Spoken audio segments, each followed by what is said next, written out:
2018 का question paper.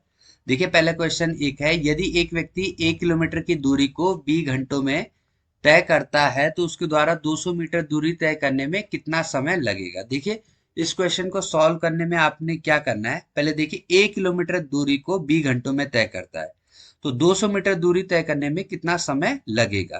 तो 1 kilometre है यहाँ मीटर, तो आपको पता होना चाहिए 1 किलोमीटर इज इक्वल टू होता है 1000 मीटर। 1000 metre, okay. तो 1 किलोमीटर में कितना होगा, 1 किलोमीटर में होगा A × 1000 मीटर। ओके, तो देखो 1 किलोमीटर को किलोमीटर दूरी को डिस्टेंस को कवर करने में कितना, डायरेक्ट लिख देता हूं मैं, 20 घंटों में 1 किलोमीटर दूरी को तय करता है। ठीक है, तो 1 किलोमीटर का मतलब कितना है, A × 1000 मीटर। A × 1000 मीटर को कवर करने कितना टाइम लगता है, 20 घंटे। ठीक है, तो आप बताओ मुझे, अगर मैं बोलूँ आपको कि 200 मीटर कवर करने में 1 घंटा लगता है तो 1 मीटर कवर करने में कितना टाइम लगेगा। तो आपको डायरेक्ट पता है ना कि जब 200 मीटर 1 घंटे में कर रहा है तो 1 मीटर तो कम टाइम में करेगा। वैसे ही यहाँ 1 मीटर हम निकालेंगे तो B/A × 1000 घंटे लगेंगे। और आपको कितना निकालना है, क्योंकि आपको तो जो ये कॉम्पिटिटिव एग्जाम है इसमें तो शॉर्टकट करना है, इसलिए मैं लॉन्ग ज्यादा लिख नहीं रहा हूँ। और डायरेक्ट आपको 200 मीटर निकालना है तो 200 मीटर का क्या हो जाएगा, 200 मीटर का हो जाएगा B/A × 1000 × 200।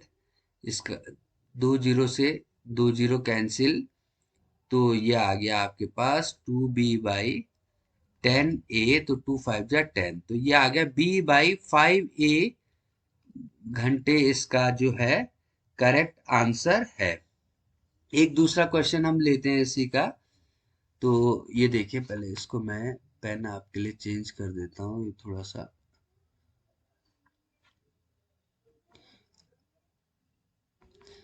देखिए दूसरा क्वेश्चन है,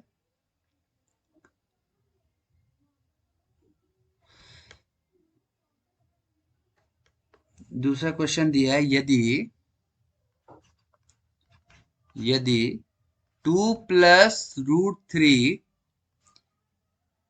A = 2 - √3 B = 1 है तो किसकी वैल्यू फाइंड करनी है, 1/A + 1/B का मान क्या होगा, की वैल्यू क्या होगी। ये देखो ये फाइंड हमें करना है। इसके 4 ऑप्शन दिए हुए थे, तो आप देखो हमें दे रखा है 2 + √3 A = क्या दिया है, 1। तो देखो A यहाँ इसके साथ मल्टीप्लाई में है ना, तो इधर ले जाएंगे तो हम ये क्या हो जाएगा, 2 + √3 इधर ही रहा, ये हो गया 1/A। वैसे ही देखो ध्यान से देखिए, यहाँ मल्टीप्लाई में है तो यहाँ जाके किस में चला गया, डिवाइड में।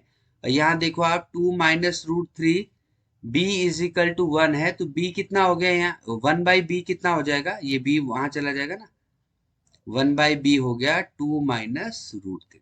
अब आपको क्या फाइंड करना है, 1/A + 1/B आपको फाइंड करना है। तो 1/A कितना है, 2 + √3, और 1/B कितना है, 2 - √3। तो देखो √3 से √3 क्या हो गया, कैंसिल।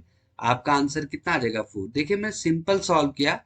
क्वेश्चन था 2 + √3 A = 2 - √3 B = 1 है, तो 1/A और प्लस 1/B का मान आपने फाइंड करना था। तो हमने इसको सिंपल किया, पहले 1/A क्या हो गया, 2 + √3, और 1/B क्या हो गया, 1/B हो गया 2 - √3। तो जब 1/A + 1/B किया हमने, तो 2 √3 से √3 कैंसिल हो गया, और 2 और 2 कितना आ गया, 4। अब देखो अगला क्वेश्चन हम करने की कोशिश करते हैं। अगला क्वेश्चन लिखिए आप, यदि ए बी सी, ध्यान से देखेंगे थोड़े से तो आपको ये क्वेश्चन समझ आएगा।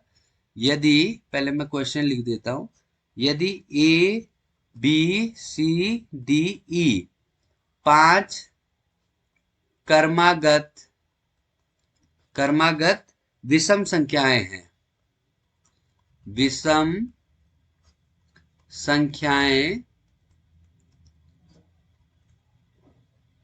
है तो उनका औसत है। देखिए 5 क्रमागत विषम संख्या, पहले मैं इसके आपको बेसिक चीज बताऊंगा कि विषम किसे कहते हैं। विषम किसे कहते हैं, एक होता है सम संख्या, एक होता है विषम संख्या। सम संख्या क्या होती है, सम संख्या वो होती है जो 2 के टेबल में 2 से डिवाइड हो जाती है। और विषम संख्या क्या कहते हैं, सम होती है इवन नंबर और संख्या क्या होती है, ऑड नंबर। सम संख्या को हिंदी इंग्लिश में क्या कहते हैं, even number. Even number are those number divisible by 2, जो 2 से भाग चले जाए। और विषम संख्या क्या होती है, ऑड नंबर। ऑड नंबर जो 2 से डिविजिबल ना आए। और मैं आपको एक इंपॉर्टेंट बात बताऊं, किसी भी सम संख्या से दूसरी सम संख्या लाने के लिए, जैसे 2 सम संख्या है ना, तो दूसरी सम संख्या क्या है, जैसे 4, तो किसी भी सम संख्या से दूसरी सम संख्या लाने के लिए 2 प्लस करना पड़ता है। और किसी भी विषम संख्या से उसकी क्रमागत दूसरी विषम संख्या लाने के लिए भी 2 प्लस करना पड़ेगा।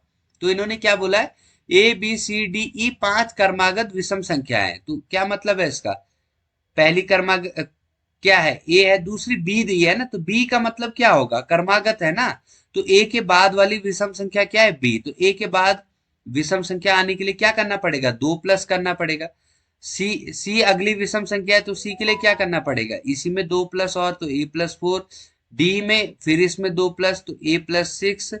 और फिर ई में A+8। आप समझ रहे हैं मैंने क्या बोला आपको, किसी भी विषम संख्या से अगली विषम संख्या लाने के लिए उसमें 2 प्लस क्रमागत, क्रमागत की बात करें हम, क्रमागत मतलब कॉन्सिक्यूटिव, अगली।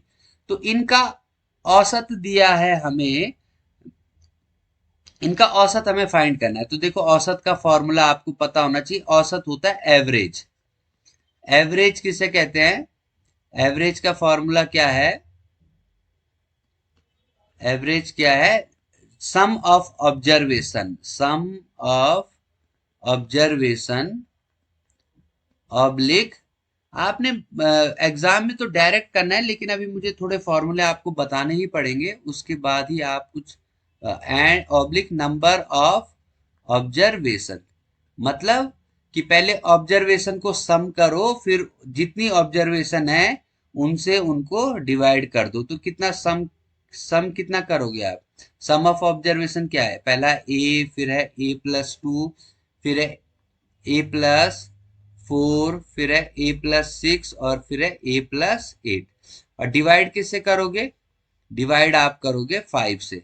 तो देखो इनको प्लस करो आप, ए 5 टाइम्स तो ए हो गए, तो 5A हो गए। और 2+4 6, 6 और 6 12 और 8 20 बाई 5। तो 5 कॉमन ले ले, देखिए ऐसे 5 कॉमन ले सकते हैं, तो 5 कॉमन लेंगे न्यूमरेटर में से, तो ये हो गया A+4/5, 5 से 5 कैंसिल, ये आ गया A+4। ठीक है, तो ये आंसर आ गया A+4, इसका करेक्ट आंसर है। एक क्वेश्चन हम इसका और आपको कराते हैं। औसत आप समझ गए, औसत कैसे फाइंड करते हैं, number of observation, sum of observation upon total number of observation. अब क्वेश्चन क्या है, यदि ₹1 एक पर 1 माह का साधारण ब्याज 1 पैसा है, 1 पैसा है, तो वार्षिक दर प्रतिशत होगी। देखो ध्यान से, सॉरी यहाँ गलत लिख दिया हमने, साधारण ब्याज का सिंपल इंटरेस्ट कहते हैं, साधारण ब्याज को। सिंपल इंटरेस्ट का फॉर्मूला क्या है, क्या होता है, principal into rate into time upon 100। Hindi में क्या कहते हैं, साधारण ब्याज क्या होता है, मूलधन इंटू दर इंटू समय ऑब्लिक 100। अब देखो क्या दिया है, यदि ₹1 पर 1 माह का साधारण ब्याज 1 पैसा है, तो देखो आप एक साइड रुपए दिया, यहाँ आपको रुपए दे रखा है ना, यहाँ क्या दे रखा है, रुपए, रुपए दे रखा है, और यहाँ क्या दे रखा है, पैसा। तो आपने क्या किया, यहाँ क्या दे रखा है, पैसा, तो इस पैसे को रुपए में चेंज कर दिया। तो ब्याज दे रखा है ना एक पैसा, तो एक पैसे में कितने रुपए होंगे आपको पता है, एक को 100 से डिवाइड कर देंगे तो 1/100, 1/100। और मूलधन कितना दिया है, या पी प्रिंसिपल कितना दिया है, एक। आर हमें फाइंड करना है, और टाइम कितना दिया है, देखो एक माह दिया है। तो आपको पता है एक वर्ष में कितने माह होते हैं, एक वर्ष में होते हैं 12 माह। तो एक माह में कितने वर्ष होंगे, एक माह में होंगे 1/12। तो ये हो गया 1/100। तो देखो हमें आर फाइंड करना है, आर फाइंड करना है ना। तो ये देखो ऐसे क्रॉस मल्टीप्लाई होता है, ये और ये। तो ये कर दिया हमने, R equal to R into 100, ये हो गया 12/100। तो आर क्या आ गया हमारे पास, 12/100/12, नहीं 12/100 ये इसके डिनोमिनेटर में चला जाएगा ना। तो कितना, 100 से 100 कैंसिल हो गया, तो ये क्या आ गया, आर कितना आ गया, 12। 12 वाला आंसर कौन सा है इसमें, इसमें 12% जो दिया है ये आंसर हो गया। तो ये हमने क्वेश्चन किए, इनको सिंपल क्वेश्चन है, लेकिन इसके हमें फॉर्मूले एक बार मैं फिर जो भी हमने क्वेश्चन किए इनके फॉर्मूले मैं आपसे डिस्कस कर लेता हूँ। सबसे पहले हमने किया, जो हमने अभी क्वेश्चन किया साधारण ब्याज का, तो सिंपल इंटरेस्ट का फॉर्मूला क्या होता है, मैंने आपको बताया, principal into R into T by 100। इसको साधारण ब्याज बोलते हैं, सिंपल इंटरेस्ट। ठीक है, सिंपल, कभी कभी सीधा सिंपल इंटरेस्ट भी फाइंड करने को आ जाता है, तो आपने principal into rate into T by 100 कर देना है, तो ये डायरेक्ट आपका आंसर आ जाएगा। दूसरा हमने किया एवरेज। एवरेज क्या होता है, एवरेज क्या होता है, sum of observation, sum of observation oblique number of observation, number of observation. ये क्या होता है, एवरेज का मतलब जितने भी संख्याएं दी है जिनका एवरेज निकालना है, आप पहले उनका सम कीजिए, और जितनी भी संख्याएं हैं उससे उसको डिवाइड कर दीजिए, उससे उसका नंबर का औसत आ जाता है। तो ये हमने इस टाइप के क्वेश्चन किए। आई होप आपको ये क्वेश्चन समझ आए होंगे। हम इस लगातार इस चैनल पे आपको क्वेश्चन यूटीईटी के कराते रहेंगे, आप बने रहें। धन्यवाद। देखिए अब हम 2018 के कुछ और क्वेश्चन यूटीईटी के क्वेश्चन है, प्रश्न है, आंकड़े, ऑब्जर्वेशन दी है आपको 98432164 8 10 12 15 4 3। इसमें आपको परिसर को कहते हैं रेंज। परिसर इंग्लिश में क्या कहते हैं, इस डेटा की आपको रेंज फाइंड करनी है। क्या फाइंड करनी है, रेंज। तो देखिए रेंज क्या होती है, रेंज या परिसर सीधा सा मतलब है, देखो इस टाइप के जो डेटा दे रखे है उसमें आपके दो, एक तो या तो मीन आ सकता है फाइंड करने को। मीन में क्या करेंगे आप, कि सभी का सम करेंगे और नंबर ऑफ ऑब्जर्वेशन से क्या कर देंगे, डिवाइड कर देंगे, ठीक है। या तो मॉड आ सकता है, मॉड में क्या करेंगे, जो सबसे ज्यादा बार आ रखी होगी जो टर्म, वह इसका मॉड होगा, ठीक है। और तीसरा रेंज जो बोला, रेंज के लिए आपने सिंपल क्या करना है, परिसर क्या होता है कि जो सबसे बड़ा नंबर है इनमें से। परिसर, मैं दोबारा रिपीट कर रहा हूँ, रेंज, रेंज क्या होती है, किसी की भी रेंज क्या है, कि जो सबसे सबसे छोटा नंबर माइनस कर दो तो ये रेंज आ जाती है। क्या आ जाती है, रेंज। तो रेंज, इसका आंसर क्या होगा, 14। अगर इसका मीन फाइंड करना होता तो मीन के लिए मैंने क्या बोला था कि वैसे हम इसका मीन ऐसे भी देख सकते हैं, क्योंकि ये असेंडिंग में है ना, ले इनको सबको सम करेंगे और नंबर ऑफ ऑब्जर्वेशन से इसको क्या कर दे, डिवाइड कर दे, तो ये मीन आ जाएगा। और मॉड क्या होगा इसका? मॉड क्या होगा? देखो सबसे ज्यादा कौन आ रहा है? 8, 4 जैसे 3 टाइम्स आ गया ना, तो 4 3 टाइम्स आ गया, और कोई तो नंबर 3 टाइम्स नहीं है, तो इसका मॉड कितना आ जाएगा? 4 आ जाएगा। ठीक है, तो ये है मीन और रेंज और मोड कैसे निकालना है। अब एक दूसरा क्वेश्चन भी हम देखते हैं। दूसरा क्वेश्चन हम देखते हैं इसको। आप, आई होप ये आपको मीन मीडियन समझ आ गया, मीन मॉड और रेंज आपको समझ आई हो। तो एक हम दूसरा क्वेश्चन इसका देखते हैं। क्वेश्चन है हमारे पास, हाँ देखिए, ये पूछा है क्वेश्चन, निम्न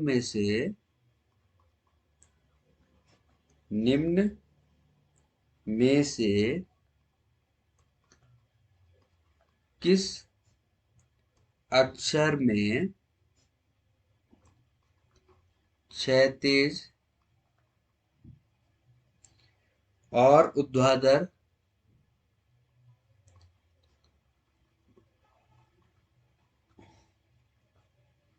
दोनों ही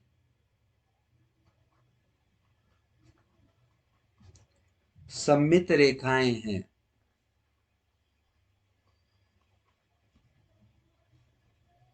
सममित रेखाएं हैं। सममित मतलब निम्न में से किस अक्षर, इसके चार ऑप्शन दिए, देखो ध्यान से। एक ऑप्शन है एक्स, एक होता है ई दे रखा है, एक होता है एम, और एक दे रखा है के। अब पहले तो इसको समझिए कि क्या पूछा है। जैसे क्षैतिज और ऊर्ध्वाधर दोनों ही सममित है। जैसे मैं एक ये स्क्वायर बना देता हूँ। सममित को आपको मैं मतलब पहले बताऊंगा, थोड़ा सा ही सही नहीं बन पाया। देखो स्क्वायर बना मैंने, तो इसमें देखिए आप इसको दो पार्ट्स में सिमेट्रिक लाइन इसके यहाँ से भी खींच सकते हैं और यहाँ से भी ना, यानी कि हॉरिजॉन्टल से भी ये सममित है और वर्टिकल से भी क्या है, ये क्षैतिज रूप से भी सममित है, ऊर्ध्वाधर से भी सममित है। तो यही बताना है उसमें कि कौन सा अक्षर ऐसा है कि जो क्षैतिज रूप से भी सममित है और ऊर्ध्वाधर रूप से भी सममित है। तो सीधी सी बात है, आपको साफ पता चल जाएगा। जैसे पहले आप कोई ऑप्शन ले लो, के ले लो। हम क्योंकि अभी तो हम सिखाने के पर्पज से देख रहे हैं हम, तो के में तो आप ऐसे तो कर दोगे ना इसको दो पार्ट्स में, लेकिन वर्टिकल नहीं हो पाएगा। वैसे एम देखो, एम में ऐसे तो कर दोगे लेकिन हॉरिजॉन्टल नहीं हो पाएगा। ई देखिए, ई को आप ऐसे तो कर देंगे लेकिन वर्टिकल नहीं हो पाएगा। लेकिन एक्स जो है, एक्स को जब हम देखते हैं, एक्स, तो एक्स को आप ऐसे भी कर सकते हैं, सिमेट्रिक है, और ऐसे भी, यानी कि इसका जो करेक्ट आंसर है वो है एक्स है। ठीक है, तो ये क्वेश्चन है, सिंपल सिंपल क्वेश्चन हम कुछ सॉल्व किए। आई होप आपको ये आए हो। एक क्वेश्चन हम इसका और सॉल्व करते हैं कि अगर आप थोड़ी सी प्रैक्टिस करेंगे तो ऐसा हो नहीं सकता कि आपके नंबर ना आए, लेकिन थोड़ी सी आपको बेसिक प्रैक्टिस तो